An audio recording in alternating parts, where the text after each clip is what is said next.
All right. Today is, I don't know actually, May 3rd, 2020, and I don't know what oh yeah, I know what I'm going to talk about. Um, so with me being more and more comfortable with this whole talking to a camera thing, which is kind of weird because I'm actually doing it right now, but you know what? Fuck it. Oops, my bad. um, that's the human in me coming out again. Normal Dexter. Just kidding. Um, so with me, um, I've been trying to overcome this fear of being in front of this type of thing right now, and I'm like, oh my gosh, why am I doing this? I have to bring out that person, the person that I've always seen myself becoming, and the only reason I'm doing this is to keep stepping outside of my comfort zone. And the topic I wanted to talk about is um, why I'm doing this. And I think one of the things I've learned about myself is to always be honest, authentic. Just be me, be that person for you guys. And that was the only way I could think of doing that. And to get there, I have to keep breaking more and more barriers of things that I'm not comfortable with doing. And for the longest time in my life, I will tell you this, the why I'm doing this. It's been very difficult for me to be me. For a long time, I've been uh, trying to figure out my purpose in life. And one of the things that I've learned is actually what majority of you guys keep telling me about. And I did not see that in front of me. But with how things all played out, I'm realizing what I need to do, and I'm still trying to be that person. Um, Technically, I think it was in 2015 is when I decided I wanted to be a motivational speaker. And to get there, I thought it was starting up an Instagram. Starting up the Instagram to kind of voice something. And when I started that, it was a path that I did not know what was going to happen out of it. Like, what would I get out of it? But at that time, I was really going through a lot of stuff, and I was trying to figure out what was going on during that time period in 2015. I think it was at end of 2014 was when everything kept happening, and I was just like, crap. And the only thing I could think of was trying to prove myself and to show that never did anything wrong. But because I did that and my thought process was that, I wanted to prove or show my worth. And I think I've been doing that a majority of my life. If you know me well enough, that's probably how I am normally. But the other side of it is where I'm very much criticizing a lot of the things that I do, and I never take the little small wins as a stepping stone to getting to where I wanted to be. But it's because I wanted to always perfect things, and I knew it was a process. It's a process. Keep building, building, building, building. What am I getting with this? When I did the motivational speak or post, it was quotes. It was quotes from people that I felt was necessary at that point in time. I was freaking going through a lot, but during that time period, I was killing it, and I was redirecting all that negative energy into something positive. But deep down inside, could never get it out, and the only way I could do it was through work, through the things that I was working on, um, like my fitness stuff, the motivational posts, I didn't know what it was at that time. I wanted to start a business. I wanted to be a motivational speaker. 2016 or 17 or something like that. I figured out what I wanted to name it. I don't want to share that with you guys yet, but a few of you guys might know what it is, just because if you've been following me from day one, you know that part, and I've learned to kind of manipulate myself into terms of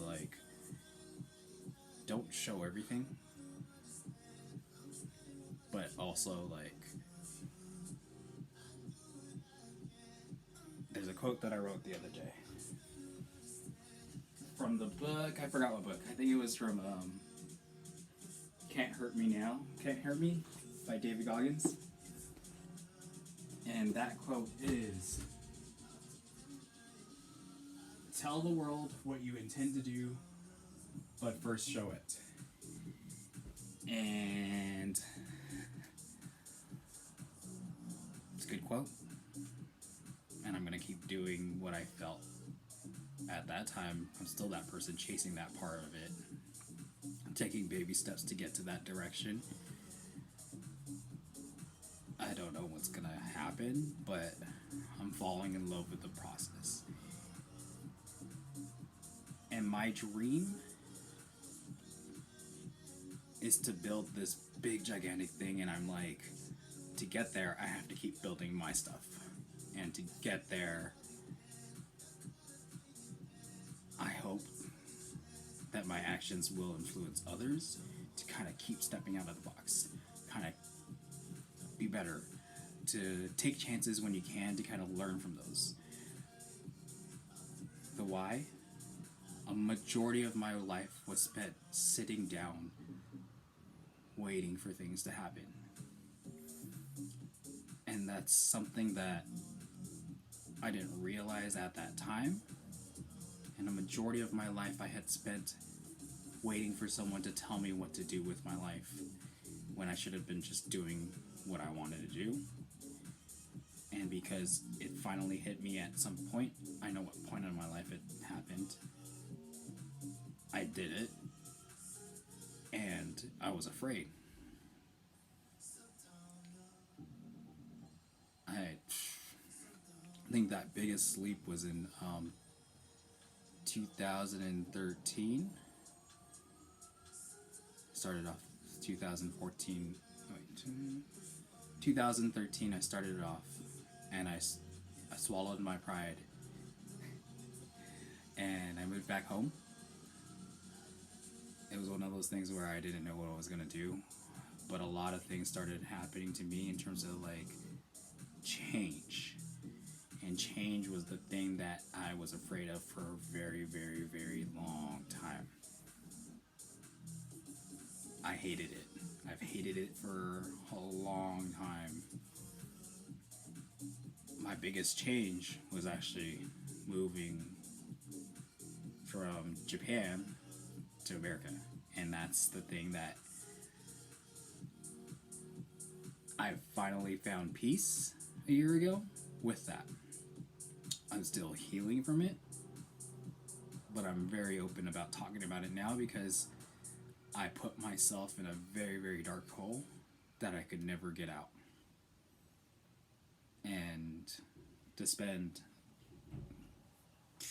how many years? What year was that? 98? 14 years of suppressing that memory was a very, very, very, very difficult thing to go through.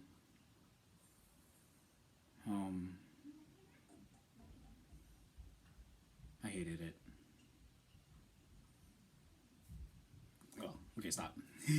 I hated it, but it's also what made me realize that at that time, change is the one thing that I've learned to kind of embrace and to kind of learn from. Because without those experiences, you wouldn't be able to learn new things. Like children, they're curious, they want to know things, they want to explore, they want to do all these things. Never, ever, ever, ever lose sight of that. I did for a very long time, and I sat there regretting a lot of the things that I never did or will do, and I'm still going through these things, but it's also like I'm doing my best to kind of not be that person anymore. And I spend a majority of my life not doing it, and because I'm doing it later on in life, the wall is big in terms of embracing it. But I am taking one day at a time, to learn something from each experience. It's gonna be worth it. My goal now has changed, and why I did it, the motivational speaker part. I thought I wanted to go after the world. I might go after the world. I don't know. I want to. I don't know how far I'll get. But that's what's driving me to get there. And I see that ending part, and I want to get there, and I will get there if I keep going on and off about this. There's two like bipolar sides of me, and I'm like thinking to myself, like, I'm afraid of it, but I'm afraid I have to keep going after it. Because the part that drives me is like knowing I'm who I am. You know who I am.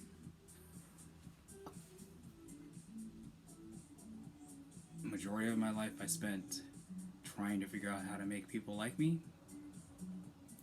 And the way I only found out I could do it was actually like treating everyone like family. And the truth about that is that I hated everything about my family.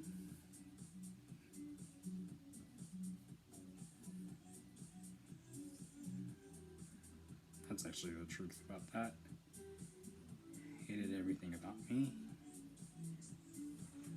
And I hated my first name. I hated my last name.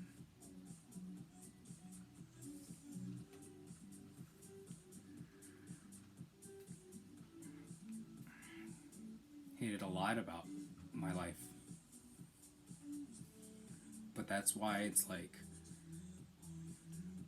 those things, like that part I hated, you don't know that. But it's just how I've lived my life. And I put myself in that hole. And that's where I'm really hard on myself, because I know like I've treated myself like that for years and years and years. And I never really received any of those like mentorship from people, and I just didn't know how to do it. So I do it for other people because I knew that like deep down inside, like I wanted that. I wanted someone to be there for me. And that's also why I realized like I am given a gift to empathize with a lot of people and to just kind of like build upon that. I have this goal of being a life coach, and I've been a life coach for a long time, and that's to you guys, because I wanted to. I grew up thinking I didn't have a family, which I could talk about later, but I don't really want to get into that now. But because I thought that way, I treated everyone that I was surrounded myself with as family. I didn't want to hear any negative things because I just didn't want to be around it. But when you did, I would do my best to turn it into a positive situation. Didn't even know that until actually just the last 3 years that I've been chasing after this dream. So the why? I want to influence the people that I've met, the people that I've worked with, the people that I've danced under the electric skies with, the clubbing people, my family. I just, like, part of me says, like, if I can go after this, I've lived just amongst you guys as one of those random people living in this world that said, if Dexter could do it, I can do it. Whatever it is you are working on.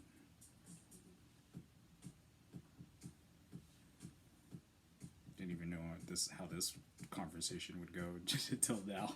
But those are the things that are going on in my mind on May 3rd.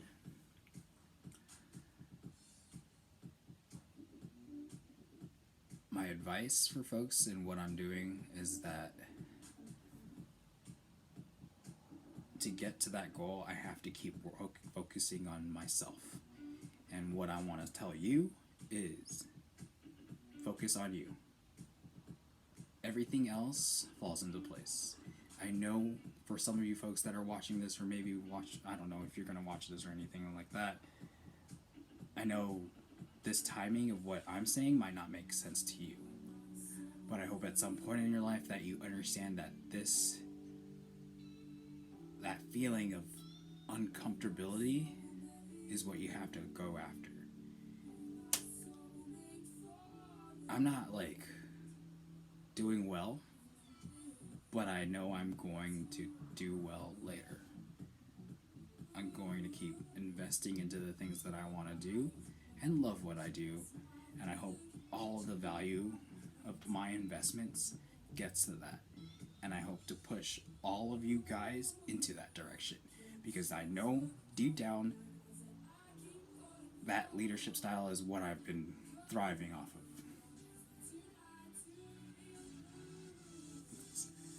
It's the male ENFJ part of me. Gosh, I hate that freaking part. Oops, cut that out. Alright, with that said, I feel better. I'm getting a little confident, somewhat, with this whole part. And it's funny because, like, this all started with